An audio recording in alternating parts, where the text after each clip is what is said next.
Question number 1 कह रहा है हीट जनरेट ज्योति Q is equal to I square R T है, जहाँ पे आई आर और टी में परसेंटेज एरर दिए हुए हैं और Q में परसेंटेज एरर पूछा है।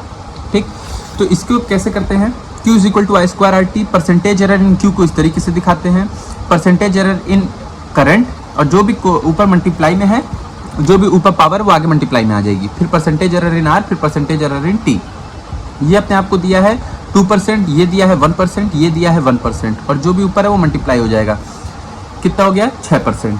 क्वेश्चन नंबर 2 पे आते हैं। तो क्वेश्चन नंबर 2 क्या कह रहा है, न्यू सिस्टम ऑफ यूनिट है जिसमें मास अल्फा केजी दिया है, unit of length beta metre दिया है, unit of time gamma second दिया है। तो इस सिस्टम में 10 जूल को कैसे रिप्रेजेंट करेंगे, हमको ये पता है NU कांस्टेंट होता है, तो N1U1 is equal to N2U2। जैसे 1 metre is equal to 100 centimetre, तो 1 मीटर नई यूनिट में क्या हो गया 100 सेंटीमीटर बराबर हो गया। वही पूछा है कि 10 जूल किसके बराबर होगा। हमको पता है एनर्जी का डायमेंशन क्या होता है mL²T-2। जो हमारे पास यूनिट है उसमें मास की यूनिट क्या है केजी है, लेंथ की मीटर है, टाइम की सेकंड है। जो नई यूनिट है उसमें क्या है अल्फा केजी, बीटा मीटर और गामा सेकंड। तो N1 की वैल्यू अपने पास 10 बोल रहा है, और m की यूनिट हो गई केजी, लेंथ की यूनिट हो गई मीटर स्क्वायर, टाइम की यूनिट हो गई सेकंड का इनवर्स स्क्वायर। ये होगा N2 जो कि हमसे पूछा है, और नई यूनिट हो गई alpha KG, beta square metre square, क्योंकि लेंथ की पावर है 2 इसलिए यहाँ पे बीटा का भी स्क्वायर और मीटर का स्क्वायर। वैसे गामा की पावर है -2 और सेकंड -2, क्योंकि टाइम -2 में है। यहाँ से हमने क्या किया, इस पूरे चीज टर्म को इसके नीचे ले आए, तो क्या हो गया केजी से केजी कट गया, मीटर से मीटर स्क्वायर कट गया, और सेकंड स्क्वायर से सेकंड स्क्वायर, तो अपने पास ये वैल्यू आ गई। क्वेश्चन नंबर 3 कह रहा है कि mass of liquid flowing per second per unit of area of cross section of the tube is proportional to pressure difference across and की पावर n और एवरेज वेलोसिटी की पावर m। तो कौन सा रिलेशन करेक्ट है m और n में। ठीक, तो mass per unit area per unit time का डायमेंशन ये हो गया, मास का m हो गया, एरिया का L-2 हो गया, टाइम का टाइम इनवर्स हो गया। ठीक, ये बराबर है किसके p की पावर n और v की पावर m के बराबर सवाल में दिया है। प्रेशर का डायमेंशन हमने लिख लिया, वेलोसिटी का डायमेंशन हमने लिख लिया है, तो प्रेशर की पावर n, वेलोसिटी की पावर m, ये होगा इसके बराबर। ठीक, mass per unit area per unit time. तो अब यहां से हमने m को कंपेयर किया, m सिर्फ यहीं पे आ रहा है, तो m की power 1 is equal to m की पावर n, तो n की वैल्यू आ गई 1, क्योंकि बेस सेम है तो पावर इक्वल होगी। फिर लेंथ हमने कंपेयर किया, लेंथ की पावर 2 है। ठीक, लेंथ की पावर 2 है, और यहाँ से माइनस नहीं है। ठीक है, लेंथ की पावर 2 है, यहाँ से अपने को पता चला लेंथ की पावर -1, और यहाँ से अपने को पता चला लेंथ की पावर m है। ठीक, तो L स्क्वायर किसके बराबर हो गया m-n के बराबर, तो m-n की वैल्यू 2 के बराबर है, तो m की वैल्यू 1 के बराबर हो गई। ठीक, -1 के बराबर, n की वैल्यू 1 आई है तो m की वैल्यू -1, तो n की वैल्यू m के अपोजिट है, यानी हम कह सकते हैं कि m is nothing but -n। ठीक, क्वेश्चन नंबर 4। क्वेश्चन नंबर 4 अपने पास क्या कह रहा है, क्वेश्चन नंबर 4 कह रहा है कि एक क्वांटिटी दी हुई है x जो कि y और z पे डिपेंड करती है इस इक्वेशन के थ्रू। ठीक, तो पूछा है कि इनका डायमेंशन सेम नहीं होगा, x और b की बात करते हैं, तो प्रिंसिपल ऑफ होमोजेनिटी ये कहता है कि सेम डायमेंशन के ऐड हो जाते हैं या सब्ट्रैक्ट हो सकते हैं। ठीक, तो हमने देखा जो x का डायमेंशन होगा वही a y का डायमेंशन होगा। ठीक, वही b tan theta c z का डायमेंशन होगा, और sin theta cos theta tan theta dimensionless होते हैं। तो जो x का डायमेंशन होगा वही b का डायमेंशन होगा, तो इन दोनों का तो डायमेंशन सेम हो गया। हमसे पूछा है नॉट, मान लेते हैं c का डायमेंशन मीटर है, तो z का डायमेंशन होना चाहिए क्या मीटर इनवर्स होना चाहिए ना, तभी तो ये कट के डायमेंशनलेस क्वांटिटी बनेगी। फिर उसके बाद अगर हमने z इनवर्स कर दिया तो ये मीटर इनवर्स पहले था, तो अब ये वापस मीटर हो जाएगा, तो जो c का डायमेंशन होगा वही तो z इनवर्स का डायमेंशन होगा। तो c और z इनवर्स का डायमेंशन सेम है, हमसे नॉट पूछा है।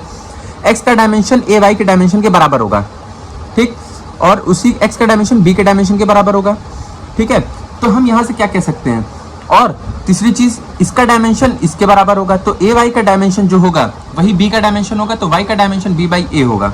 ठीक, तो y और b by a same dimension को गए, भी सही हो गया। बचा ये अपने पास x का डायमेंशन a y के बराबर होगा, ना ही कि सिर्फ a के, तो ये कह रहा है x का डायमेंशन a के बराबर है, तो ये तो गलत हो गया अपने पास कह रहा है कि टाइम डिपेंडेंस फिजिकल क्वांटिटीज है p is equal to p naught e to the power alpha T square. e पे पावर जो भी रहती है वो डायमेंशनलेस क्वांटिटी होती है, तो जो अल्फा का डायमेंशन होगा वो ऐसा होना चाहिए कि टाइम के डायमेंशन के जस्ट अपोजिट। तो हम कह सकते हैं अल्फा का डायमेंशन जो होगा वो टाइम के डायमेंशन के अपोजिट, यानी कि ये इस तरीके से होना चाहिए। तो अल्फा का डायमेंशन जो हो गया वो t की पावर -2 होना चाहिए। पहला गलत, दूसरा सही हो गया, हैज डायमेंशन ऑफ t-2।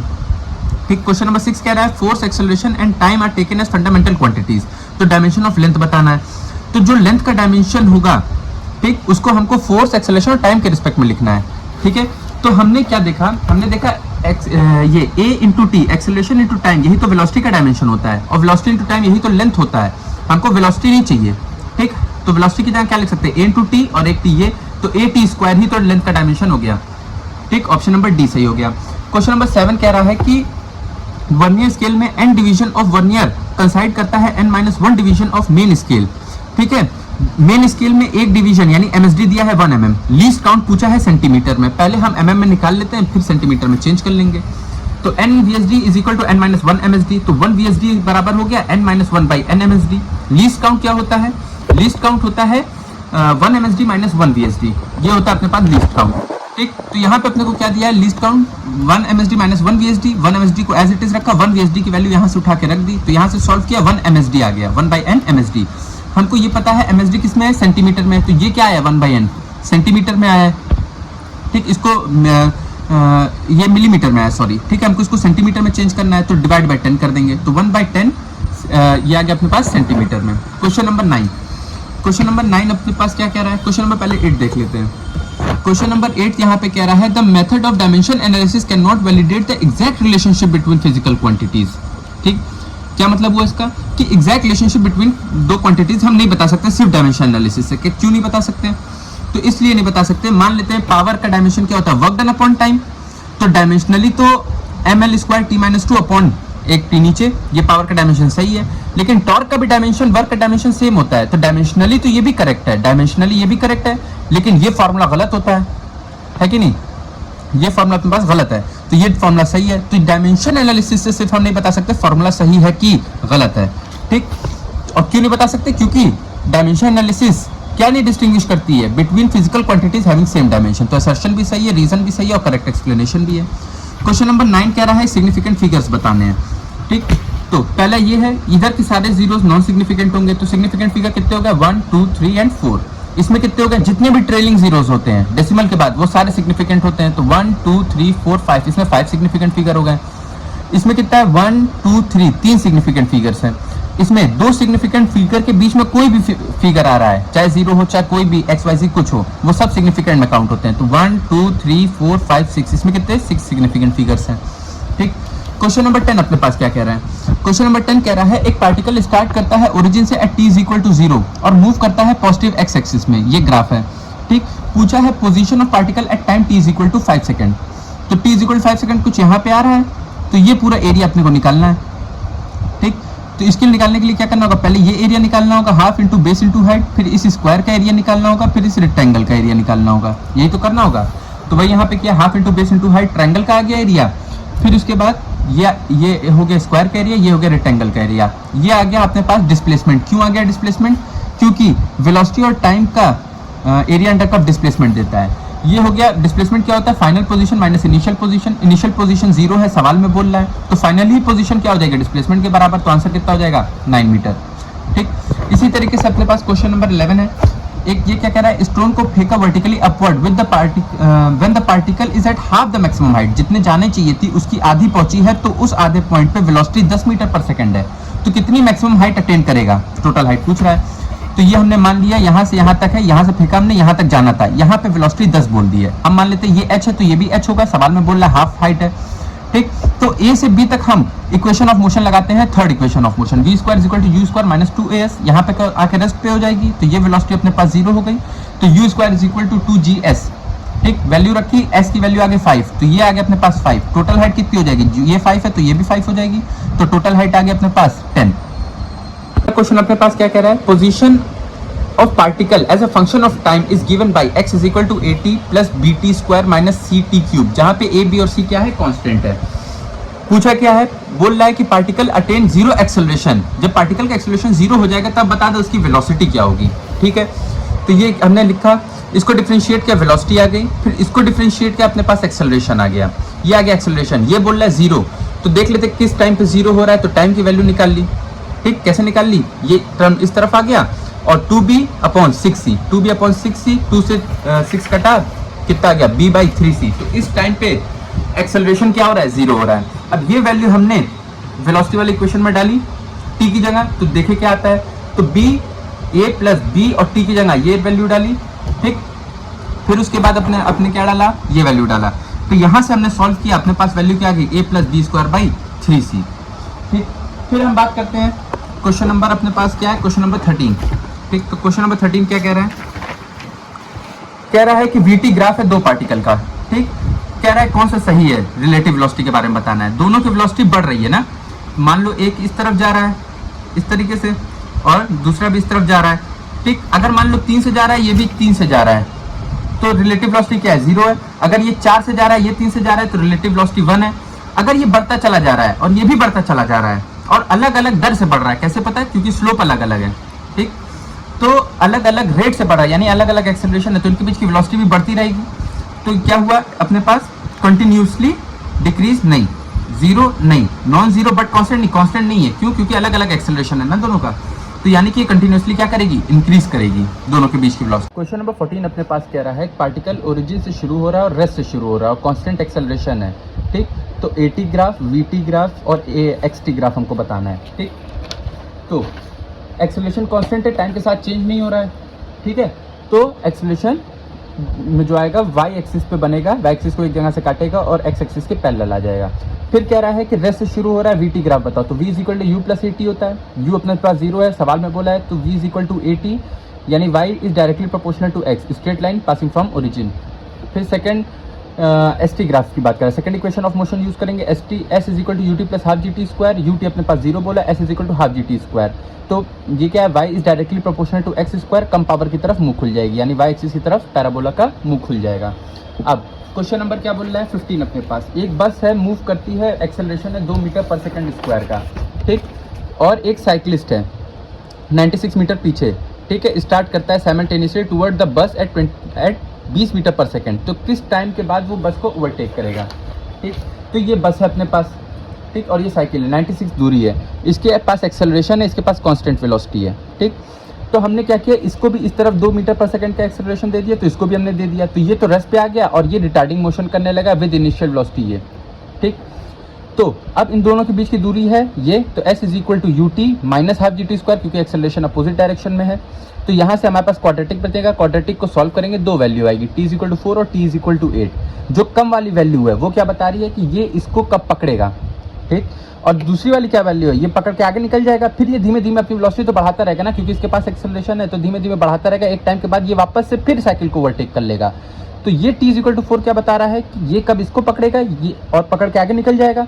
फिर ये क्या t इज इक्वल टू 8 बता रहा है कि ये वापस से कब साइकिल को ओवरटेक करेगा। तो हमारे पास आंसर क्या जाएगा, ये वाला, क्यों, क्योंकि हमसे पूछा साइकिल कब ओवरटेक करेगी बस को। ये हो गया क्वेश्चन नंबर 15। नेक्स्ट क्वेश्चन क्या है अपने पास, क्वेश्चन नंबर 16। क्वेश्चन नंबर 16 कह रहा है एक हाइट टावर की h, वहां से पार्टिकल ऊपर फेंका गया स्पीड u से, time taken by particle to hit the ground, ऊपर जाके नीचे आने में जो टाइम लग रहा है वो सिर्फ ऊपर जाने के टाइम के n गुना है, n टाइम्स है। तो h, u और n में अपने को रिलेशन बताना है। ठीक है, कोई बहुत बिग डील नहीं है। ये हो गया अपने पास डायग्राम। ठीक, तो यहाँ से अपने को फर्स्ट इक्वेशन ऑफ मोशन लगा के ये t1 निकाल लिया हमने, t1 हो गया u बाई जी। ठीक, ये अपने पास आ गया टाइम पहला। अब सेकंड इक्वेशन ऑफ मोशन लगाएंगे, h नीचे की तरफ है, ऊपर के डायरेक्शन में पॉजिटिव मानी, तो h निगेटिव हो गया, is equal to u t2, कोई दूसरा टाइम लग रहा होगा, minus half g t2 square. हमको ये पता है t2 जो है वो n टाइम्स t1 है, और t1 क्या है, u बाई जी है। तो यहाँ पे हमने क्या रखा, n u by ji.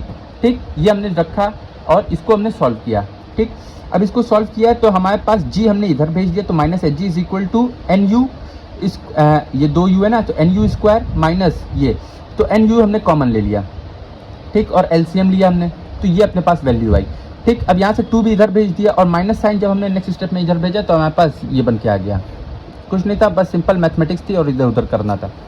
Question number 17, question number 17 अपने पास क्या कह रहा है, क्वेश्चन नंबर 17 कह रहा है बॉडी मोमेंटरली रेस्ट पे है, किसी मूवमेंट पे रेस्ट पे है, at the instant if it's reverse is direction, अगर बॉडी 1D मोशन कर रही है और अपनी डायरेक्शन रिवर्स कर रही है तो किसी पॉइंट पे वो रेस्ट पे जरूर आएगी। जैसे कि हमने बॉडी को प्रोजेक्ट किया ऊपर की तरफ, ये ऊपर जाएगी जाएगी जाएगी, टॉप मोस्ट पॉइंट पे मोमेंटरली रेस्ट पे आएगी, यहाँ पे अपनी वेलोसिटी डायरेक्शन चेंज करेगी और फिर नीचे आ जाएगी। तो असर्शन तो सही है। रीजन क्या कह रहा है, body can not have acceleration if its velocity is zero at a given state. यहाँ पे तो वेलोसिटी जीरो है लेकिन एक्सेलरेशन तो अभी भी जी है, यानी रीजन गलत हो गया, असर्शन सही है, रीजन गलत, ऑप्शन नंबर बी। फिर क्वेश्चन नंबर 18 अपने पास क्या कह रहा है, velocity time graph of an object in a uniform motion along a straight path is a straight line parallel to time axis. VT graph पूछा है। यूनिफॉर्म मोशन में वेलोसिटी ना डायरेक्शन चेंज करती है ना मैग्नीट्यूड चेंज करती है, तो यानी कि वेलोसिटी और टाइम का ग्राफ कैसा आएगा, कुछ इस तरीके से आ जाएगा अपने पास वेलोसिटी और टाइम का ग्राफ। ठीक, तो ये यानी कि असर्शन तो सही है, मतलब पहला स्टेटमेंट तो सही है।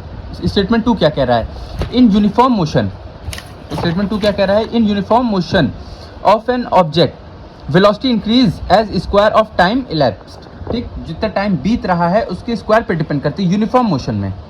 ठीक, तो v is equal to U plus AT लगाओ, तो वहाँ पे स्क्वायर पे नहीं डिपेंड कर रही है ना, तो रीजन अपना स्टेटमेंट सेकंड क्या हो गया, गलत हो गया। तो statement first is second, statement second is incorrect. ठीक, तो पहला स्टेटमेंट सही है, दूसरा गलत है।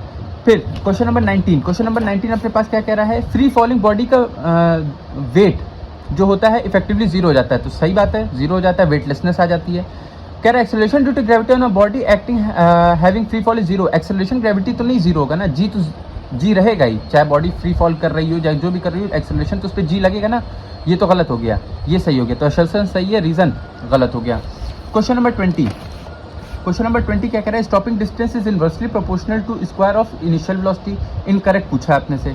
ठीक, तो v is equal to U square, ये हो गया, इनिशियली मान लेते हैं हम, फाइनली रेस्ट पे आ रही है, तो U square is directly proportional to S, तो डायरेक्टली प्रोपोर्शनल, यहाँ पे बोला इनवर्सली प्रोपोर्शनल, पहला तो गलत हो गया, यानी स्टेटमेंट 1 इज रॉन्ग। फिर उसके बाद स्टेटमेंट सेकंड क्या कह रहा है कि डबल करेंगे इनिशियल वेलोसिटी, ठीक, तो 4 गुना बढ़ जाएगी स्टॉपिंग डिस्टेंस, सही बात है, डायरेक्टली प्रोपोर्शनल है, इसको डबल किया तो ये 4 गुना बढ़ जाएगा, तो ये तो सही है। ऑप्शन थर्ड क्या कह रहा है कि स्टॉपिंग डिस्टेंस इंपॉर्टेंट फैक्टर होता है कंसिडरिंग स्पीड लिमिट। ठीक है, तभी तो एक्सप्रेसवे वगैरह पे आप जाइए तो वहाँ पे लिखा रहता है 2 कार के बीच में उचित दूरी 70 मीटर बनाए रहे हैं, तो वही स्टॉपिंग डिस्टेंस दी रहती है। ठीक, तो ये भी एक तरीके से सही है हमारे पास। तो ऑप्शन गलत कौन सा हो गया, सिर्फ फर्स्ट वाला, तो आंसर क्या जाएगा, ओनली फर्स्ट, ए ऑप्शन चला जाएगा। ठीक, क्योंकि इनकरेक्ट पूछा है। क्वेश्चन नंबर 21 क्या कह रहा है अपने पास, क्वेश्चन नंबर 21 कह रहा है कि एवरेज वेलोसिटी दी है ऑब्जेक्ट ए और बी की, ये VA एंड VB, ठीक, अपोजिट साइन है, मतलब एक इस तरफ जा रहा है तो एक इस तरफ जा रहा है। ठीक, यानी कि एक इस तरफ भाग रहा है तो दूसरा इस तरफ भाग रहा है, अपोजिट वेलोसिटी है। ठीक, मान लेते हैं, असाइन कर लेते हैं अपने तरफ से, एक 3 मीटर पर सेकंड से जा रहा है, एक 4 मीटर पर सेकंड से जा रहा है। ठीक, तो 2 ऑब्जेक्ट कभी मीट नहीं करेंगे, ऑब्वियस है, एक इधर भाग रहा है एक इधर भाग रहा है, कभी मीट नहीं कर रहे हैं, तो पहला तो सही हो गया अपने पास। ठीक, उसके बाद कह रहा है इनकरेक्ट पूछा है, तो ये 1 वाला तो नहीं आने वाला ना, ये तो आंसर नहीं हो सकता। ठीक, उसके बाद कह रहा है velocity of B with respect to A या A with respect to B, A और बी दोनों से ज़्यादा होगी, तो रिलेटिव वेलोसिटी इसको क्या महसूस होगी, इसको महसूस होगी कि ये इधर भाग रहा है 7 से, इसको क्या महसूस होगी, ये इधर भाग रहा है 7 से, ये तो महसूस होगी। तो जो 7 वैल्यू आ रही है वो तो इससे भी बड़ी, इससे भी बड़ी है, तो यानी ऑप्शन सेकंड भी अपने पास सही हो गया। ठीक है, इनकरेक्ट पूछा है। ऑप्शन थर्ड कह रहा है कि if the object under consideration are 2 train, 2 train है। ठीक, मान लेते ये एक ट्रेन पे बैठा है, ये एक ट्रेन पे बैठा है। ठीक, तो कह रहा है कि एक ट्रेन वाले को लगेगा दूसरा वाला रेस्ट पे, नहीं, एक ट्रेन वाले को लगेगा दूसरा 7 से भाग रहा है। ठीक, तो अपने पास क्या हो गया, थर्ड क्या हो गया, इनकरेक्ट हो गया। ठीक, तो अपने पास क्या आंसर आ गया, ये भी सही है, ये भी सही है, ये गलत हो गया अपने पास। ठीक है, तो आंसर क्या चला जाएगा, थर्ड चला जाएगा। ऐसे ही क्वेश्चन नंबर 22, क्वेश्चन नंबर 22 कह रहा है एक्सटी ग्राफ है। ठीक, तो इसका स्लोप क्या देगा, वेलोसिटी देगा, तो वो ए में क्या है, पॉजिटिव में वेलोसिटी है क्योंकि स्लोप पॉजिटिव है। ठीक, ए बी में क्या है, निगेटिव में वेलोसिटी है, तो ये हो गया। बी सी में क्या है, स्लोप 0 है, यानी वेलोसिटी 0 है। ठीक, ऑब्जेक्ट रेस्ट पे है, तो ये हो गया। पॉइंट ए क्या बता रहा है, यहाँ पे डायरेक्शन ऑफ मोशन चेंज हो रहा है, यानी कि ये चेंज इन वेलोसिटी, यहाँ कह लो यहाँ मोमेंटम चेंज हो रहा है, या इम्पल्स के बारे में बता रहा है, ये सब एक ही चीज़ हो गई। ठीक, इसका फोर्थ हो गया। क्वेश्चन नंबर 23 अपने पास क्या कह रहा है, एक्स और वाई कोऑर्डिनेट दिए हैं, एक्स कोऑर्डिनेट ये दिया है, वाई कोऑर्डिनेट ये दिए हैं। ठीक है, ऐसे ऐसे चेंज हो रहे हैं, तो एक्सेलरेशन बताओ t is equal to 2 second में पे। तो एक्स एक्सिस में ये दिया है, इसको डिफरेंशिएट किया, वेलोसिटी निकली, वेलोसिटी को डिफरेंशिएट किया, एक्सेलरेशन आ गया -4। वाई एक्सिस पे दिया हुआ है, इसको डिफरेंशिएट किया, वेलोसिटी आ गया, वेलोसिटी को कांस्टेंट है तो डिफरेंशिएट किया, एक्सेलरेशन 0 आ गया। तो एक्स एक्सिस में ही एक्सेलरेशन है, तो एक्सेलरेशन के लिए कौन जिम्मेदार है, एक्स एक्सिस वाला कोऑर्डिनेट, और कितना है एक्सेलरेशन, -4 मीटर पर सेकेंड स्क्वायर। ठीक, ऑप्शन नंबर सी। अपने पास अगला क्या बोल रहा है, अपने पास अगला बोल रहा है कि ये मैच द कॉलम करना है, position time graph, equal velocity मतलब स्लोप इक्वल, तो ये चला गया अपने पास। ठीक, तो इसका क्या हो गया, ये वाला position time graph unequal velocity लेकिन सेम डायरेक्शन में, मतलब स्लोप सेम होगा लेकिन अलग अलग होगा, अनइक्वल, तो ये हो गया। Position time graph opposite velocity opposite direction में, तो एक का स्लोप निगेटिव होगा, एक का पॉजिटिव होगा, इसका ये हो गया। ठीक, क्वेश्चन नंबर 25, क्वेश्चन नंबर 25 कह रहा है कि पार्टिकल मूव कर रहा है सच दैट कोऑर्डिनेट चेंज हो रहे हैं, इस यहाँ से यहाँ ऐसे चेंज हो रहे हैं, ये कोऑर्डिनेट दिए हुए हैं। ठीक, तो हमसे पूछा एवरेज वेलोसिटी t = 0 से t = 5, तो टोटल डिस्प्लेसमेंट निकाल लें, टोटल टाइम निकाल लें। टोटल डिस्प्लेसमेंट कितना है अपना, यहाँ से यहाँ आया। ठीक, तो 11 मतलब 13 - 2 और 14 - 3, तो 11,11। ठीक, ये अपने पास क्या आ गया टोटल डिस्प्लेसमेंट। ठीक, 11 i cap plus 11 j cap divided by में 5, तो ये हो गया, अंदर मल्टीप्लाई करके देख लो, 11 i cap 11 j cap divided by में 5 क्या है टोटल टाइम, तो ऑप्शन क्या हो गया बी अपने पास। क्वेश्चन नंबर 26 क्या कह रहा है, एरोप्लेन फ्लाई कर रहा है कांस्टेंट स्पीड से फ्लाई कर रहा है, और क्या कर रहा है, रिलीज कर रहा है bomb. As the bomb move away from the plane, aeroplane से अगर बॉम्ब दूर भाग रहा है तो क्या होगा, क्या हमेशा उसके नीचे रहेगा, क्या हमेशा नीचे रहेगा जब वो हॉरिजॉन्टल फ्लाई कर रहा है, कब रहेगा। तो हम कुछ इस तरीके से इसको देखते हैं, कैसे, ये मान लो हम किसी भी एंगल पे ऐसे प्लेन फ्लाई कर रहा है। ठीक, ऐसे प्लेन जा रहा था, हमने क्या किया, यहाँ से इस किसी पॉइंट पे हमने ड्रॉप कर दिया, तो वो तो पहले ऐसे जाएगा फिर प्रोजेक्टाइल मोशन कर लेगा। तो किसी भी पॉइंट पे अगर हम बात करें, किसी भी पॉइंट पे बात करें तो वो हमेशा पार्टिकल उसके नीचे रहेगा। ठीक, तो यानी कि अपने पास क्या आंसर चला जाएगा, always be vertically below the plane. Question number 27 की बात करते हैं। काइनेटिक एनर्जी है 3/4, body is projected such that kinetic energy top पे है 3/4 ऑफ इनिशियल, मतलब अगर ऐसे फेंका गया है तो यहाँ पे जो काइनेटिक एनर्जी है और जो यहाँ पे काइनेटिक एनर्जी है वो 3/4 है। ठीक, तो इसको कैसे सॉल्व करेंगे, तो ये अपने पास हो गया, ये यहाँ पे वेलोसिटी v है तो यहाँ पे काइनेटिक एनर्जी हाफ mv² हो जाएगी, यहाँ पे वेलोसिटी v cos थीटा से बचती है तो काइनेटिक एनर्जी कितनी हो जाएगी, इतने इंटू v cos थीटा का होल स्क्वायर, तो v² cos² थीटा, ये 3/4 की हो गई, डिवाइड कर दिया 4/3, 1/cos² थीटा के बराबर हुई, cos² थीटा को उल्टा किया तो 3/4 हो गई, cos थीटा की वैल्यू √3/2, थीटा की वैल्यू 30 डिग्री, खत्म अपने पास। ठीक है, ऐसे ही क्वेश्चन नंबर 28 क्या कह रहा है, क्वेश्चन नंबर 28 अपने पास कह रहा है कि ऑब्जेक्ट को हमने फेंका है एक इंक्लाइंड पे 60 डिग्री और 30 डिग्री पे। ठीक, तो x1 और x2 पूछा है, मतलब कि ये क्या कहना चाह रहा है कि ये अपने पास इस तरीके से कुछ दिख रहा है। ठीक है, इस पे हमने ऐसे फेंका है 60 डिग्री पे तो x1 दूरी ऊपर चढ़ा, इस पे फेंका है 30 डिग्री पे तो x2 दूरी ऊपर चढ़ा, तो x1:x2 पूछा है। तो हमको पता है कि v² = u² + 2s होता है, फाइनल वेलोसिटी 0 है। ठीक, तो u² = 2as, इसमें रिटार्डिंग लगेगा, रिटार्डेशन कितना लगेगा, g sin थीटा लगेगा। ठीक, हर बार सेम वेलोसिटी से हम फेंक रहे हैं, इधर भी, तो हम कह सकते हैं g sin theta s constant है, तो g sin theta 1/g sin theta 2, g से g कट गया, ये बराबर होगा x2/x1 के, यहाँ से वैल्यू रखी हमने तो x2/x1 आ गया, तो x1/x2 क्या हो जाएगा, 1/√3 हो जाएगा। ठीक, क्वेश्चन नंबर 29 अपने पास क्या कह रहा है, क्वेश्चन नंबर 29 कह रहा है कि एक बकेट है फुल ऑफ वाटर रिवॉल्व कर रहा है वर्टिकल सर्कल में जिसका रेडियस 2 मीटर है, कितना मैक्सिमम टाइम पीरियड हो, ठीक है, रिवोल्यूशन का, ताकि पानी गिरे ना। ठीक, तो हम मान लेते हैं यहाँ पे है, बाहर की तरफ m⍵² r लग रहा होगा, नीचे की तरफ mg लग रहा होगा, तो mg बराबर होगा m⍵² r के, तो ω² की वैल्यू निकाल ली g/r जो कि आ गई 5। ठीक, ओमेगा क्या होता है 2π/t, तो इसका स्क्वायर क्या हो जाएगा 4π²/5, ये t के बराबर हो गया, t² के बराबर। ठीक, तो यहाँ से हमने सॉल्व किया, हमारे पास वैल्यू क्या आ गई t² की, ये आ गई अपने पास 8, तो टाइम ये हो गई अपने पास t² की वैल्यू, तो t की वैल्यू क्या हो गई 2√2 की वैल्यू 1.41। ठीक, इसको रफली सॉल्व करेंगे तो लगभग 2.83 के आसपास आएगा।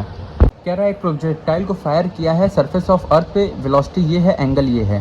ठीक, एक और प्रोजेक्टाइल फायर किया गया है किसी और प्लेनेट पे जहाँ पे ग्रेविटी कुछ अलग रही होगी और इस वेलोसिटी से सेम एंगल से, कह रहा है दोनों की ट्रैजेक्टरी सेम है, तो एक्सेलरेशन ड्यू टू ग्रेविटी बताता हूँ नए प्लेनेट पे।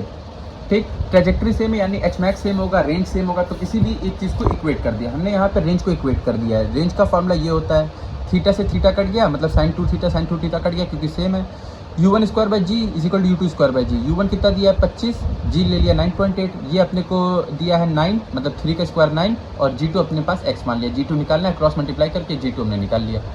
ठीक, क्वेश्चन नंबर 30 हो गया। 31 कह रहा है प्लेन हॉरिजॉन्टली फ्लाई कर रहा है 1500 मीटर हाइट पे, इस वेलोसिटी से एक एंटी एयरक्राफ्ट गन के ऊपर से जाता है, तो किस एंगल पे ये मारे ताकि गन लग जाए, गन से जो निकलने वाली स्पीड है वो 400 मीटर पर सेकंड है।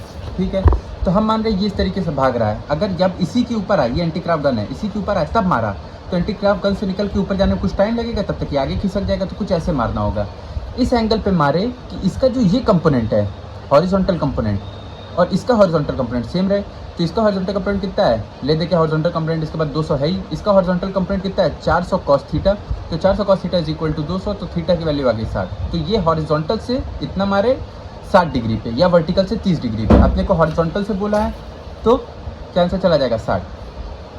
ठीक, कह रहे हैं दो कार है कंसेंट्रिक सर्कल पे मूव कर रहे हैं। कंसेंट्रिक सर्कल क्या होते हैं, जिनका सेंटर सेम हो और एक प्लेन में हो। ठीक, रेडियस r1 एंड r2 या ra and rb, velocity v and vb, omega same रहेगा क्योंकि कंसेंट्रिक सर्कल है। तो va बाई bb किसके बराबर होगा, v is equal to r omega, omega constant, तो va by bb is equal to ra by rb, answer number B.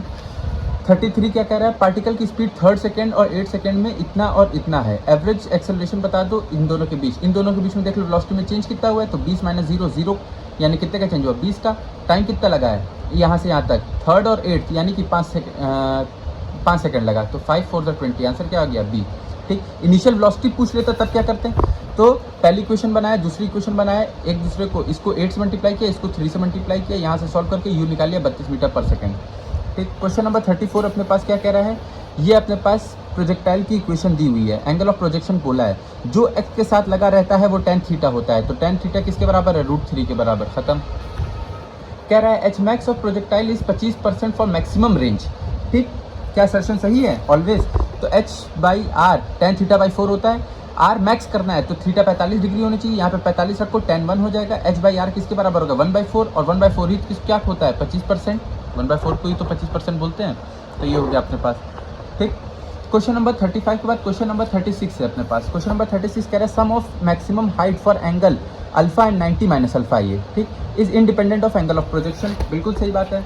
कैसे देख लेते हैं, एच मैक्स का फॉर्मूला क्या होता है, तो h हो गया u square sine square alpha by 2g, h2 हो गया u square sine square 90 minus alpha by 2g, h1 plus h2 बोला है सम, तो सम किया हमने u square by 2g common ले, sine square alpha plus cos square alpha हो गया, क्योंकि sine 90 minus alpha cos alpha होता है, और साइन स्क्वायर है तो कॉस स्क्वायर अल्फा हो जाएगा, ये बराबर हो गया इसके, क्योंकि ये पूरा मसाला किसके बराबर हो गया 1 के बराबर हो गया।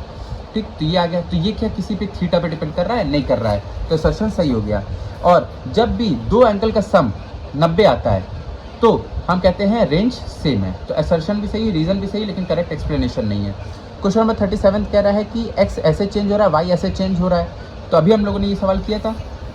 क्वेश्चन नंबर 37, x ये है, इसको डिफरेंशिएट किया वेलोसिटी है, वेलोसिटी को डिफरेंशिएट किया एक्सेलरेशन आया, एक्सेलरेशन आ गया 2a जो कि कांस्टेंट है, y आ गया, y को डिफरेंशिएट किया कुछ कांस्टेंट c आया, c क्या है स्पीड दी हुई है, और इसको डिफरेंशिएट किया एक्सेलरेशन 0, तो एक्सेलरेशन जो आ रहा है वो कांस्टेंट आ रहा है और x की वजह से आ रहा है। ठीक, तो acceleration depend only on it's x component c। Question number 38 कह रहे हैं डॉट प्रोडक्ट और क्रॉस प्रोडक्ट ए और बी का 0 है, डॉट प्रोडक्ट भी 0 है, क्रॉस प्रोडक्ट भी 0 है, तो यानी कि ए या बी में से किसी एक को 0 होना पड़ेगा। कॉस थीटा अगर 0 है तो साइन थीटा 0 नहीं होगा, साइन थीटा 0 है तो कॉस थीटा 0 नहीं होगा, यानी थीटा के 0 या ना 0 होने की वजह से डॉट प्रोडक्ट या क्रॉस प्रोडक्ट 0 नहीं हो रहा है। ए या बी यहाँ पे और होना चाहिए था, बेसिकली ए या बी 0 नल वेक्टर होने चाहिए, तो असर्शन सही है। रीजन क्या कह रहा है, null vector is a vector with 0 magnitude. ठीक, असर्शन भी सही है, रीजन भी सही है, और करेक्ट एक्सप्लेनेशन भी है, इसमें से थोड़ा करेक्शन कर लेना। क्वेश्चन नंबर 39, क्वेश्चन नंबर 39 क्या कह रहा है, for a vector A and B which lie in the same plane, कौन सा सही है, तो 3 + 4 अगर 5 के बराबर आ रहा है तो ये 90 डिग्री पे ही ऐड हो रहे होंगे, तभी 5 के बराबर आता है, क्योंकि 3 और 4 वेक्टर 5 के बराबर आ रहा है तो 90 डिग्री पे ऐड हो रहा होगा। 3 और 4 5 से ज़्यादा आ रहा है तो मतलब ये एक्यूट एंगल पे ही ऐड हो रहे होंगे, तभी 5 से ज़्यादा आएगा। ऑब्ट्यूज पे ऐड होंगे तो 3 का एक कंपोनेंट जो होगा कुछ घटा देगा, तो 5 से वैल्यू कम आ जाएगी। ठीक है, एक कंपोनेंट घटा देगा, इसका एक कंपोनेंट बढ़ा देगा तो 5 से वैल्यू ज़्यादा आ जाएगी, तो ये होता है। यहाँ पे क्या कह रहा है, यहाँ पे उल्टा बोल रहा है, 3 और 4 अगर ऑब्ट्यूज एंगल पे है तब ये ग्रेटर देन 5 आ रहा है, तो गलत हो गया ना, ये लेस में होना चाहिए, तो सिर्फ और सिर्फ ये वाला सही है, ए वाला। क्वेश्चन नंबर 40 क्या कह रहा है अपने पास, क्वेश्चन नंबर 40 कह रहा है motion of projectile may be thought of, क्या कह रहा है, मोशन ऑफ प्रोजेक्टाइल में भी thought of as a result of 2 separate simultaneously occurring component of motion, सही है, एक्स एक्सिस वाई एक्सिस में तोड़ के पढ़ते हैं प्रोजेक्टाइल को, तो यानी पहला सही है। दूसरा क्या कह रहा है, maximum component eight maximum height, x component velocity के 0 होता है, नहीं वाई कंपोनेंट 0 होता है। फिर क्या कह रहा है, in projectile motion 1 component is along the horizontal direction other without any acceleration, ये भी सही कह रहा है, तो यानी कि पहला भी सही है और तीसरा सही है, करेक्ट पूछा है, तो फर्स्ट एंड थर्ड ये दोनों ऑप्शन सेम है, तो ये वाला इसको थर्ड कर लेना और बी ऑप्शन सही हो जाएगा अपना। क्वेश्चन नंबर 41, क्वेश्चन नंबर 41 कह रहा है, क्या कह रहा है क्वेश्चन नंबर 41 देख लेते हैं। क्वेश्चन नंबर 41 है अपने पास, ये कह रहा है कि इतना चला है v नॉट वेलोसिटी से, फिर इसमें थोड़ी दूर चला है v1 वेलोसिटी से t टाइम के लिए, फिर थोड़ी दूर चला है t2 वेलोसिटी से v2 वेलोसिटी से t टाइम के लिए। तो हमको निकालना है एवरेज। एवरेज क्या होता है? टोटल डिस्प्लेसमेंट अपन टोटल टाइम। टोटल डिस्प्लेसमेंट हो गया 2x, टोटल टाइम निकालना है। पहला टाइम यहाँ से आ जाएगा x बाई वी नॉट, दूसरा टाइम ये t किसके बराबर होगा? x बाई वी वन के बराबर। ये t किसके बराबर होगा? x बाई वी टू के बराबर। मतलब ऐसे मान के चलते हैं ना, मान लो ये x1 चला है तो x1 किसके बराबर हो गया? v1 t के बराबर। x2 किसके बराबर हो गया?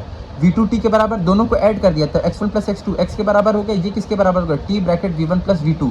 यहाँ से t की वैल्यू क्या आ गई? x upon v1 plus v2, यही तो आ गई अपने पास। ठीक, अच्छा टोटल टाइम क्या लगा? यहाँ पे कुछ लगा टाइम कितना? x बाई वी नॉट, और यहाँ पे t प्लस t यानी 2t। 2t की वैल्यू क्या हो गई? 2t की वैल्यू हो गई 2x by V one plus V two. अब यहाँ से सॉल्व कर लिया, टोटल डिस्प्लेसमेंट रखा, टोटल टाइम रखा और इसको सॉल्व किया, एलसीएम लिया और काटा पीटा, आंसर अपने पास ये आ गया। ठीक, नंबर 42 कह रहा है कि अगर ux हमने डबल कर दिया तब क्या होगा? ux डबल किया, uy आधा कर दिया है। अब इसमें थोड़ा सा करेक्शन कर लेना, ux हमने हाफ किया और uy डबल कर दिया तो क्या होगा? फॉर्मूला है 2ux uy by G, h is equal to uy square by 2g।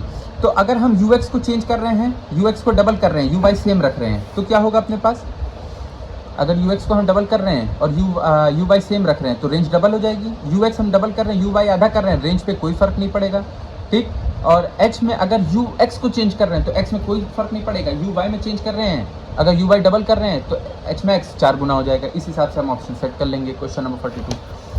Question number 42 के बाद 43 क्या कह रहा है? एक वेक्टर है 3D वेक्टर। ठीक, उसके बाद कह रहा है ये x एक्सिस से इसका रिजल्टेंट क्या बना रहा है? अल्फा, y एक्सिस से बीटा, z एक्सिस से गामा।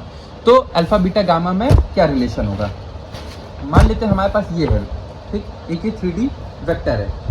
अब ये 3D वेक्टर में ये इसके साथ कुछ एंगल बना रहा होगा। पहले इसका मैग्नीट्यूड निकाल लेते हैं। तो a का मैग्नीट्यूड आ गया अपने पास 5√2। ठीक, कोई बड़ी बात नहीं है। 5√2 cos थीटा x के बराबर होगा, तो हमने लिखा a cos थीटा x के बराबर, x कंपोनेंट कितना है 4, तो 5√2 cos थीटा या cos अल्फा 4 के बराबर। यहाँ से cos अल्फा की वैल्यू ऐसे आ गई। ठीक, तो अल्फा की वैल्यू cos इनवर्स 4/5 हो जाएगी, जैसे कि यहाँ पे हम देख रहे हैं। उसके बाद हम अगली बात करते हैं b की। ठीक है, तो a का cos beta component, a cos beta ये किसके बराबर होगा? इसके 3 के बराबर होगा, तो cos beta is equal to 3/5√2। ऐसे ही z निकालने हैं तो 5√2 cos गामा किसके बराबर हो जाएगा? ये बराबर हो जाएगा 5 के बराबर। 5 से 5 कटा, cos गामा किसके बराबर हो गया? 1/√2 के बराबर। गामा किसके बराबर हो गया? cos इनवर्स 1/2 के। इस हिसाब से हम मैचिंग कर ले जाएंगे। क्वेश्चन नंबर 44 क्या कह रहा है? डिस्प्लेसमेंट दिया है। क्वेश्चन नंबर 44 कह रहा है two initial and final position रघुवीर की दी है y एक्सिस पे। -4 से 8 गया, फिर 8 से -4 गया, तो डिस्प्लेसमेंट कब क्या और कितना होगा? ठीक, कब पॉजिटिव होगा कब नेगेटिव होगा, ये तो बोल रहे अपने पास क्वेश्चन नंबर 44। तो केस 1 -4 से 8 गया है तो डिस्प्लेसमेंट क्या होगा? फाइनल माइनस इनिशियल, तो फाइनल 8 है, माइनस ऑफ इनिशियल ये हो गया 12, पॉजिटिव आया है, यानी कि पहले केस में डिस्प्लेसमेंट पॉजिटिव है। इसी तरीके से सेकंड निकाला है तो सेकंड केस में डिस्प्लेसमेंट नेगेटिव है। इस हिसाब से अपना आंसर चला जाएगा। क्वेश्चन नंबर 45 कह रहा है वेलोसिटी दी है 4t ब्रैकेट 1 - 2t, टाइम जब वेलोसिटी मैक्सिमम हो। वेलोसिटी कब मैक्सिमम होगी? जब एक्सेलरेशन 0 होता है। ठीक, वेलोसिटी है, वेलोसिटी को हमने अंदर मल्टीप्लाई किया, ये इक्वेशन है, इसको डिफरेंशिएट किया हमने टाइम के रिस्पेक्ट में, ये इक्वेशन आई। इसको हमने 0 कर दिया, यहाँ से टाइम निकाल लिया, टाइम आ गया 0.25 सेकंड। तो 0.25 सेकंड पे क्या होगा अपने पास? वेलोसिटी मैक्सिमम हो जाएगी। क्वेश्चन नंबर 45 हो गया। क्वेश्चन नंबर 46 क्या कह रहा है? क्वेश्चन नंबर 46 कह रहा है कि दो body move uniformly toward each other, the distance decrease by 6 metre. ठीक, if both body move in same direction, तो आ रही है ये। अच्छा, एक दूसरे body uniformly toward each other, एक दूसरे की तरफ आ रही है, तो ऐड होके आ रही होगी। तो ऐसा दो ढूंढो जिनको ऐड करने पे 6 है। इन दोनों को ऐड करने पे 6 रहा है, ये आंसर हो सकता है, ये भी आंसर हो सकता है, ये भी आंसर हो सकता है, ये नहीं हो सकता। कह रहे हैं जब सेपरेट हो रहे हैं, यानी माइनस करने पे 4 है, ये माइनस करने पे 4 नहीं आ रहा, 0 आ रहा है, ये हो नहीं सकता। ये माइनस करने पे 2 आ रहा है, ये हो नहीं सकता। ऑप्शन क्या आ गया? सी आ गया। ऐसे ही क्वेश्चन नंबर 47 क्या कह रहा है? क्वेश्चन नंबर 47 कह रहा है driver move toward a fired with a rocket, rocket की वेलोसिटी दी है 8, मतलब ड्राइवर मूव कर रहा है इतने से, ये ऑब्जर्व करता है रॉकेट को 10 मीटर। तो रॉकेट की वेलोसिटी 10 मीटर नहीं है, रॉकेट की वेलोसिटी कुछ हम VR रॉकेट मान लेते हैं। ये है ड्राइवर की वेलोसिटी, ठीक है, कितनी 8 आई कैप इस तरफ। तो इसको प्रतीत हो रहा है ये कितने से ऊपर जा रहा है या किधर भी जा रहा है, 10 से जा रहा है। तो इसकी वेलोसिटी पलट के ऐड करते हैं, रिलेटिव में यही करते हैं। तो ये 8 हो गया, इसको जोड़ने पे आ रहा है 10, तो ये इसको यहाँ पे ले आओ, तो ये कितने के बराबर होगा? वेलोसिटी ये पूछा है, तो 6 8 10 का ट्राइंगल होता है, पाइथागोरस से निकाल सकते हैं। पाइथागोरस से निकालेंगे, ये वैल्यू कितनी आ गई, ये वैल्यू आ गई 6, तो यही वैल्यू तो वी आर है, तो वी आर कितना आ गया 6, और वी आर क्या है, वेलोसिटी ऑफ रॉकेट, तो वेलोसिटी ऑफ रॉकेट कितना हो गया 6 मीटर पर सेकेंड।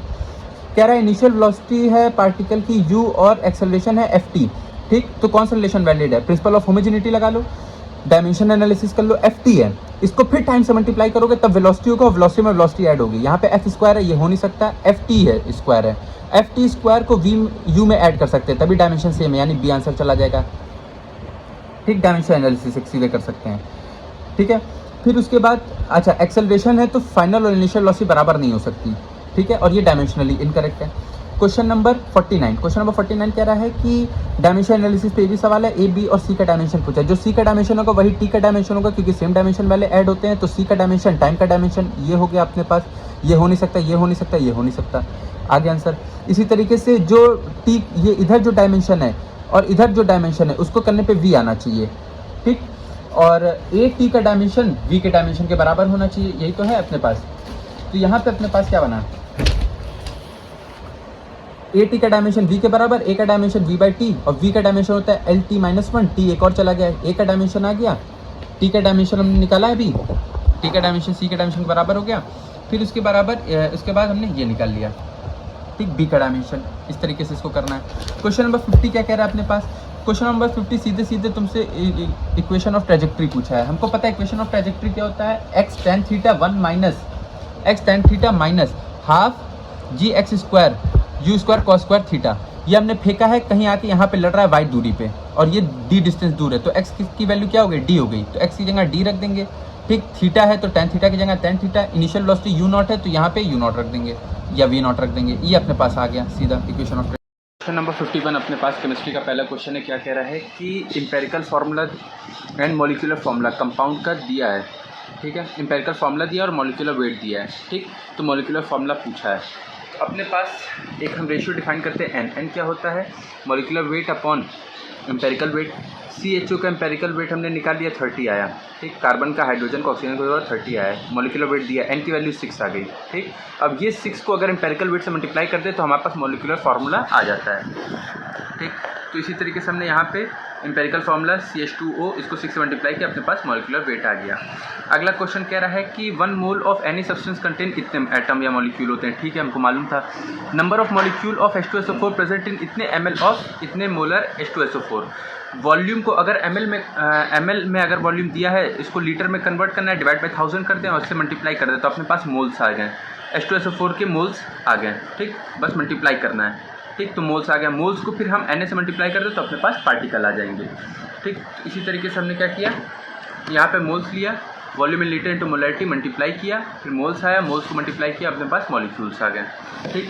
फिर अपने पास अगला क्वेश्चन कह रहा है, क्वेश्चन नंबर 53 कह रहा है सपोज एक्स और वाई कंबाइन करते हैं और बनाते हैं 2 कंपाउंड XY2 और X3Y2, ठीक, एक मोल XY2 का वेट इतना है और 0.05 है, करेक्शन कर लेना, 0.05 मोल ऑफ ये इतने का वजन है 9 ग्राम, ठीक। तो एटॉमिक वेट क्या होगा, हमको पता है 1 मोल का वजन ही तो मॉलिक्यूलर वेट होता है, तो हम पहले 1 मोल का निकाल लेते हैं। ये 0.1 का दिया है 10, तो 1 मोल का कितना हो जाएगा 100, ठीक। तो हम कह सकते हैं x + 2y 100 के बराबर होगा।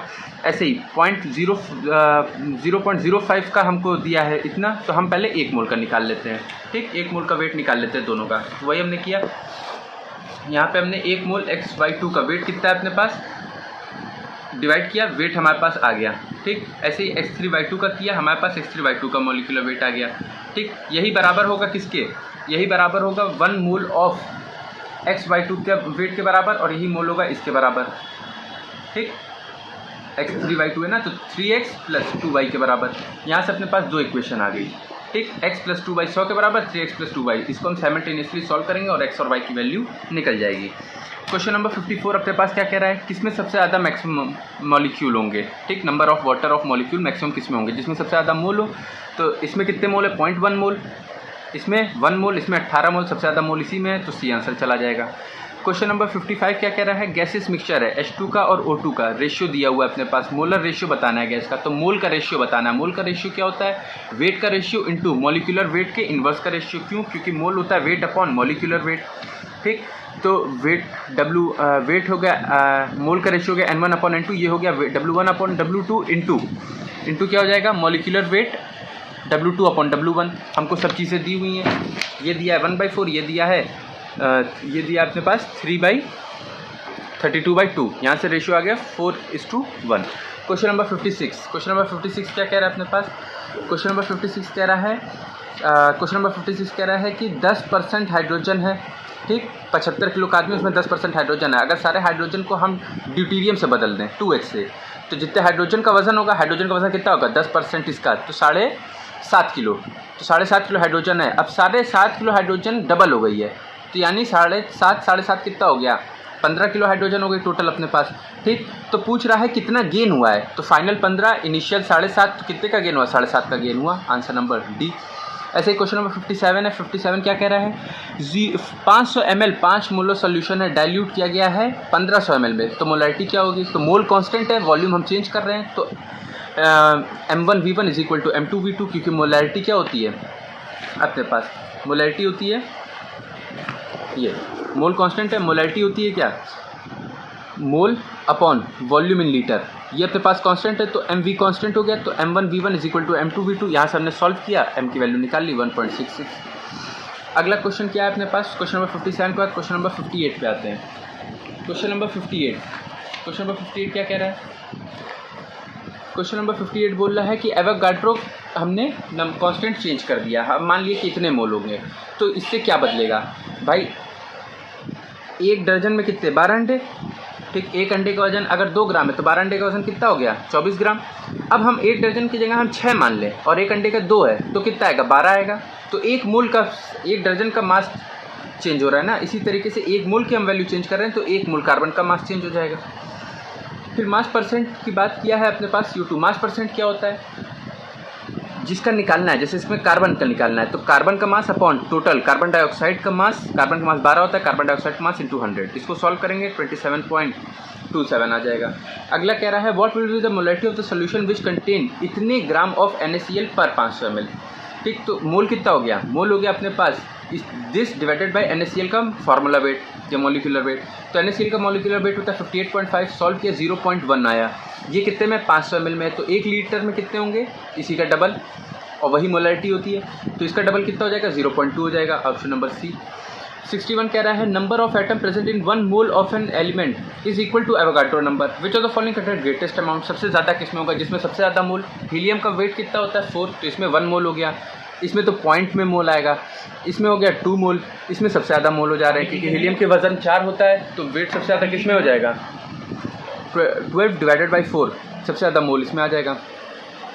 फिर उसके बाद what will be the molality of the solution containing इतने ग्राम ऑफ HCl इन इतने gram of water. Molality small m पूछा है, ये क्या होता है? इसका मोल अपॉन वाटर का मास, तो इसका मोल कितना है? HCl गैस का वेट कितना होता है? HCl गैस में क्लोरीन हो गया 35.5 प्लस 1 36.5, ठीक, और ये हो गया अपने पास 18.25, ये आधा है इसका, तो यानी 0.5 मोल इतने में है, तो एक में कितना हो जाएगा? तो ये हो जाएगा 0.5 डिवाइडेड बाई 0.5 kg में रखना है, तो कटा 1 आ गया, डी आंसर। कह रहा है सॉल्यूशन प्रिपेयर किया गया है 4 ग्राम सब्सटेंस ए डालने पे 246 gram of ethanol. Mass percent बताना है, तो मास परसेंट क्या होता है? Mass of solute upon mass of solution into 100, तो मास ऑफ सॉल्यूट कितना है 4, मास ऑफ सॉल्यूशन कितना है 46 प्लस 4 इंटू 100। सॉल्यूशन कैसे बनता है? सॉल्यूट प्लस सॉल्वेंट से। नीचे आ गया 50 इंटू ये कटा 2, 4 2 ज़ा 8, 8% आ गया। कितने ग्राम मीथेन रिक्वायर होगा प्रोड्यूस करने के लिए इतने ग्राम CO2, तो मीथेन यानी कि CH4 ऑक्सीजन के साथ रिएक्ट करेगा, CO2 बनाएगा, रिएक्शन बैलेंस कर लेना, इधर 1 आ रहा है, इधर भी 1 आ रहा है, इसका 1 मोल, इसका 1 मोल दे रहा है, ठीक, तो इसका 0.5 मोल कितने से मिलेगा? इसके भी 0.5 मोल से मिलेगा, तो इसका कितना मोल आ गया 0.25। ये किसके बराबर होगा? Wait upon molecular wait, molecular weight होता है मीथेन का कितना 16, तो 16 उधर मल्टीप्लाई किया 16 इंटू 0.25, ये आ गया 4 के बराबर सॉल्व करके। अगला अपने पास क्या कह रहा है 65, कह रहा है इतने kg N2 है और इतने kg H2 है, इसको मिक्स किया गया है अमोनिया बनाने के लिए, 100% रिएक्शन हुई है, तो कितना अमोनिया बनेगा, ठीक। तो इसको किस तरीके से सॉल्व करेंगे? तो अपने पास ये रहा, ठीक, ये रिएक्शन है, ठीक। इसका मोल अपॉन कोफिशिएंट और इसका मोल अपॉन कोफिशिएंट निकाल लो। तो मोल अपॉन कोफिशिएंट ऑफ N2 ये आ गया, ग्राम में रखा है हमने, तो ये आया 2000। मोल ऑफ कोफिशिएंट H2 का आया 3000। जो कम होता है वो LR होता है, ये कम है तो ये लिमिटिंग रिएजेंट। तो इसका मोल अपॉन कोफिशिएंट इसके मोल ऑफ कोफिशिएंट के बराबर होगा, ठीक। तो mole of coefficient of N2 is equal to mole upon coefficient of NH3। इसको हमने सॉल्व किया, ये आया था 2000। इसका मोल अपॉन इसका कोफिशिएंट कितना है 2। यहाँ से सॉल्व किया, मोल ऑफ अमोनिया आ गया। अमोनिया का वेट होता है 17, तो मास कितना हो गया, mole is equal to weight upon molecular weight. तो ये अपने को मोल आ गया है 4000। तो 4000 इंटू 17, 4000 इंटू 17 किया अपने पास 68, कितना गया 4/17 करने पे 6800। तो ये हो गया 68 kg के बराबर, ठीक। यहाँ तक हो गया। अब कौन सा है क्वेश्चन नंबर अपने पास 66। क्वेश्चन नंबर 66 कह रहा है लाइफ सेविंग ड्रग्स, NCERT की डायरेक्ट लाइन है सिस्प्लेटिन और टेक्सोल, और एड्स के लिए भी उसी के नीचे दिया गया है, ठीक।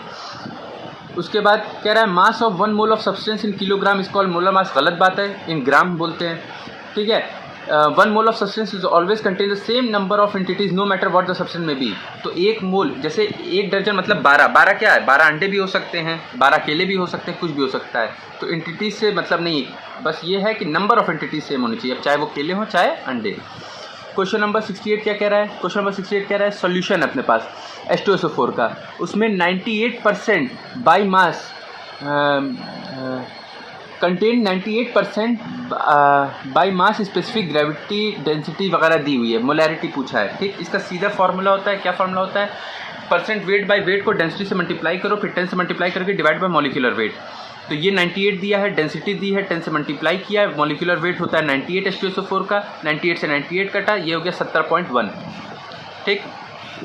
फिर अपने पास क्वेश्चन नंबर 68। क्वेश्चन नंबर 68 क्या कह रहा है, क्वेश्चन नंबर 68 ये रहा, कह रहा है H2SO4 98% है, 68 के बाद 69 आएगा ना। कह रहा है कंसंट्रेशन ऑफ CuSO4 इतने ग्राम डिजोल्व किया गया, कितने मोल डिजोल्व किया गया, इसको डिवाइड करो तो 1 मोल किया गया है डिजोल्व, ठीक। In enough water to make volume of 3, तो 1/3 आंसर आएगा, कोई मैच नहीं कर रहा है, इसको करेक्शन कर लेना। 70 कह रहा है बोर के एंगुलर मोमेंटम क्या होगा। तो एंगुलर मोमेंटम हमको पता है क्या होता है, mvr, और यही बराबर होता है NH/2π के, यही तो होता है, ठीक। NH/2π। 5th ऑर्बिट की बात की है तो n की वैल्यू 5 रखेंगे, 5/2 h/π, 5/2 को 2.5 लिख सकते हैं।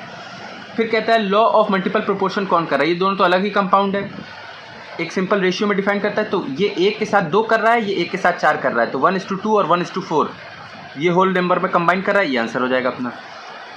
मोलैरिटी क्या होता है, mole upon volume in litre, तो मोल अपॉन लीटर इनवर्स, तो ए का क्या हो जाएगा R।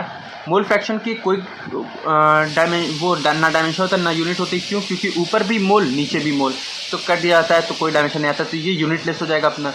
मोल का डायमेंशन क्या हो गया, मोल का डायमेंशन तो मोल होता है, खुद ही वो फंडामेंटल क्वांटिटी है। मोलैलिटी वेट मतलब मोल अपॉन वॉल्यूम रखते हैं मोलैलिटी में, यहाँ पे रखते हैं मास इन केजी, तो ये हो जाएगा अपना मोल केजी इनवर्स। Question number 72। अब क्वेश्चन नंबर 73 पे आते हैं। क्वेश्चन नंबर 73 क्या कह रहा है अपने पास, क्वेश्चन नंबर 73 कह रहा है कि equal mole of different substance contain same number of constituent particles. सही बात है, मोल बराबर तो पार्टिकल भी सेम रहेंगे।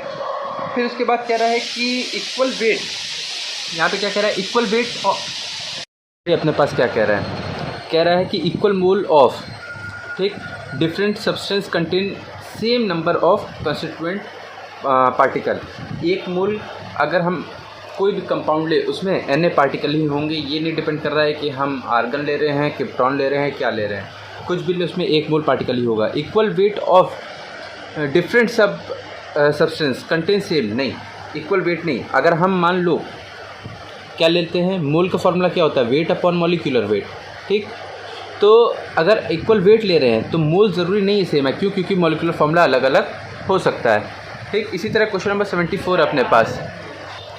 क्वेश्चन नंबर 74 क्या कह रहा है, arrange the following order increasing order of their mass, mass के साथ इंक्रीज करना है। 1 एटम ऑक्सीजन, 1 एटम नाइट्रोजन है और मोल है, तो जाहिर सी बात है मोल आगे आएगा, 3 और 4 में आगे आएंगे और बाकी पीछे जाएंगे, ठीक। इसमें 3 पीछे ये नहीं हो सकता, इसमें 4 पीछे ये नहीं हो सकता, ठीक। अब यहाँ पे बात रही कॉपर की और ऑक्सीजन की, ठीक, बराबर मोल है, ठीक। तो जिसका मॉलिक्यूलर वेट कम वो आगे आएगा, इसका मॉलिक्यूलर वेट कम है तो इसका वेट ज़्यादा हो जाएगा, ठीक। मॉलिक्यूलर वेट जिसका कम, sorry, mole is equal to weight upon molecular weight, ठीक। ये कांस्टेंट है, ये दोनों में सेम है अपने पास। जिसका वेट ज़्यादा उसका मॉलिक्यूलर वेट ज़्यादा, यानी इसका मॉलिक्यूलर वेट ज़्यादा तो इसका वेट ज़्यादा आ जाएगा, तो फोर्थ आगे आ जाएगा, फिर थर्ड आ जाएगा, ठीक। फिर उसके बाद अपने पास फोर्थ सबसे आगे, फिर थर्ड। अब बात आती है इन दोनों की, तो ऑक्सीजन का मॉलिक्यूलर वेट ज़्यादा होता है कि नाइट्रोजन का, ठीक। तो हम देखते हैं, सबसे पहले नाइट्रोजन आता है, फिर ऑक्सीजन आता है, ठीक, फिर फ्लोरीन आता है। तो ऑक्सीजन का वेट ज़्यादा है, फिर इसके बाद 1 आ जाएगा, फिर इसके बाद सेकंड आ जाएगा। तो आंसर क्या हो गया अपने पास 74 का फर्स्ट, ठीक। इसी तरह 74 के बाद क्वेश्चन नंबर 75। क्वेश्चन नंबर 75 क्या कह रहा है अपने पास, What should be the maximum number of lines obtained in respect to total energy level 5 है। तो n ब्रैकेट n+1/2, ठीक, सॉरी n-1/2, तो n की वैल्यू 5 है, 5 × 4/2, ठीक, 5 × 4/2, तो ये आ गया 10। आंसर क्या आ जाएगा 10 अपने पास। ये तो अपने पास थ्योरेटिकल सवाल है, ठीक।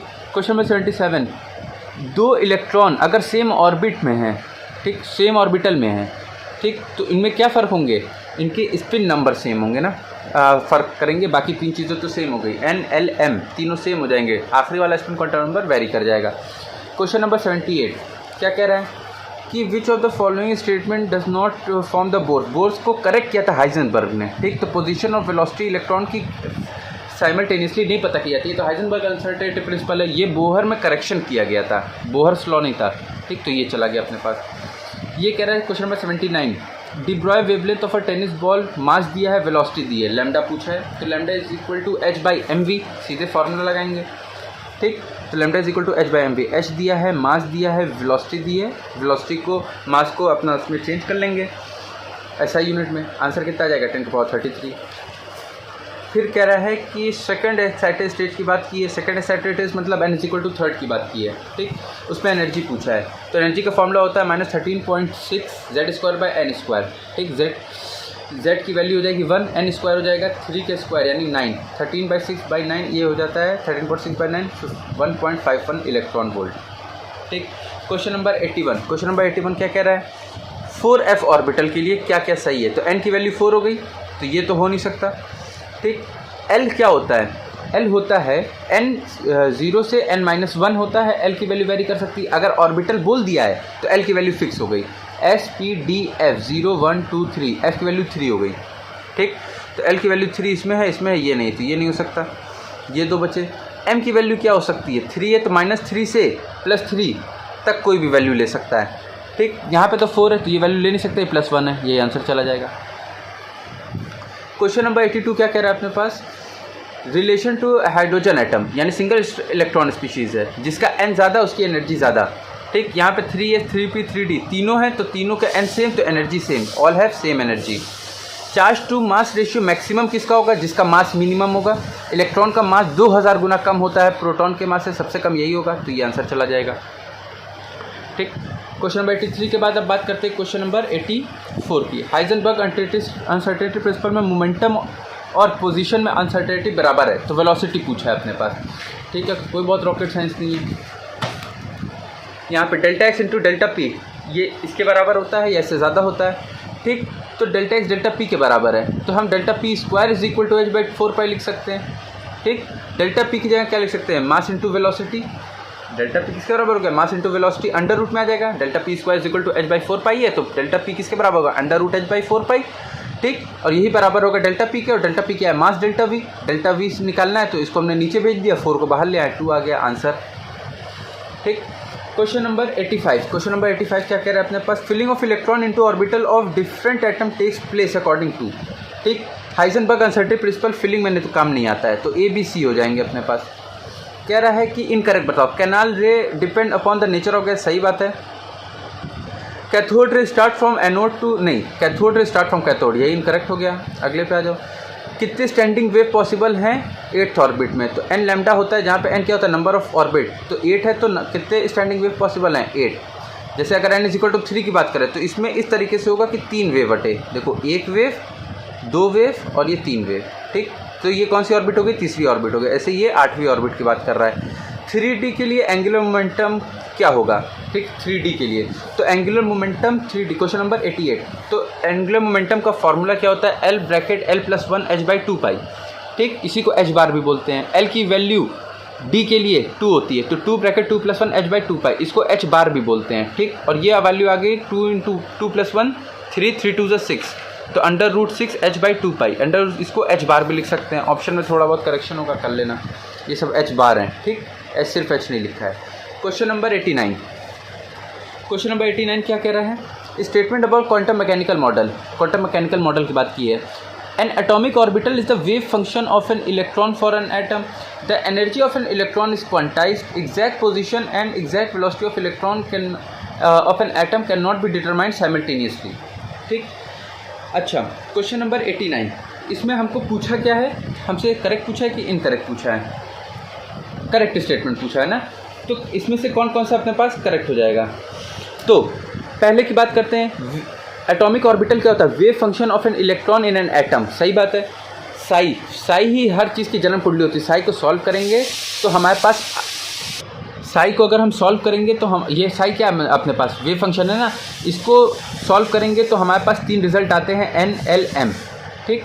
तो ये L क्या है, ऑर्बिटल के बारे में बता रहा है ना, तो ऑर्बिटल क्या है, वेव फंक्शन से ही डिराइव होता है। तो पहला तो सही हो गया, ये सही हो गया। फिर उसके बाद बात क्या कर रहा है, energy of an electron is quantize, ये भी बात सही है, ठीक। Integral multiple of N h/hc/λ या h म्यू, ठीक। Exact position, exact velocity of an electron in an atom can not be determined simultaneously, तो A B C तीनों सही हैं। क्वेश्चन नंबर 90, क्वेश्चन नंबर 90 क्या कह रहा है, मैक्सिमम स्पेक्ट्रल लाइन कितनी ऑब्टेन हो सकती है from 4th excited state. 4th excited मतलब 5th ऑर्बिट की बात कर रहा है। 5 × 5 - 1/2 यानी कि ये 20/2 यानी कि 10 आ गया आंसर सीधे, ठीक। फिर नंबर 91, ठीक है, एनर्जी के लिए सही है, फ्रीक्वेंसी के लिए ये भी डायरेक्ट रिजल्ट है, सही है। वेव नंबर इसी का उल्टा हो जाएगा, ये भी सही है, ठीक, इसी को रेडबर्ग कांस्टेंट बोलते हैं, ठीक। और उसके बाद रेडियस के लिए ये मीटर है, तो यहाँ पे मीटर नहीं होना चाहिए, नैनोमीटर होना चाहिए, ठीक। बाकी n²/z तो रहेगा, तो A B C सही है। ऑफ बाउ के हिसाब से कौन नहीं है, तो लोअर एनर्जी पहले भरा जाएगा, 2s की एनर्जी कम है, जो चौथा इलेक्ट्रॉन, 5वां इलेक्ट्रॉन भरा जाता है, P में नहीं S में भरना चाहिए था, तो ये हो गया अपने पास। कह रहा है mechanical quantum, magnetic quantum number represent, magnetic quantum यानी M क्या रिप्रेजेंट करता है, स्पेस में ओरिएंटेशन कहता है, और स्पेस में ओरिएंटेशन को स्पेशियल ओरिएंटेशन कहते हैं। रेडियस ऑफ सेकेंड ऑर्बिट, ठीक, in Bohr is R, radius of third orbit, तो R जो होता है वो n²/z के प्रोपोर्शनल होता है, ठीक। तो R1/R2 = n1/n2 का होल स्क्वायर, ठीक। तो क्वेश्चन नंबर 94, क्वेश्चन नंबर 94 क्या आ जाते हैं, तो ये R directly proportional to n, तो R सेकेंड का अपॉन R थर्ड का बराबर होगा n2/n3 का होल स्क्वायर। R इसका दिया है, इसका R3 माना हमने, ठीक। ये किसके बराबर होगा, 2 का स्क्वायर 4, 3 का स्क्वायर 9, स्क्वायर नहीं है, ठीक।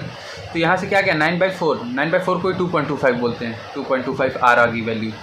क्वेश्चन नंबर 95, क्वेश्चन नंबर 95 कह रहा है, बोर का अबाउट एंगुलर मोमेंटम पूछा है 5वें ऑर्बिट के लिए, तो 5h/2 पाई हो जाएगा, 5/2 को 2.5 लिख सकते हैं, ये आंसर आ गया, ठीक।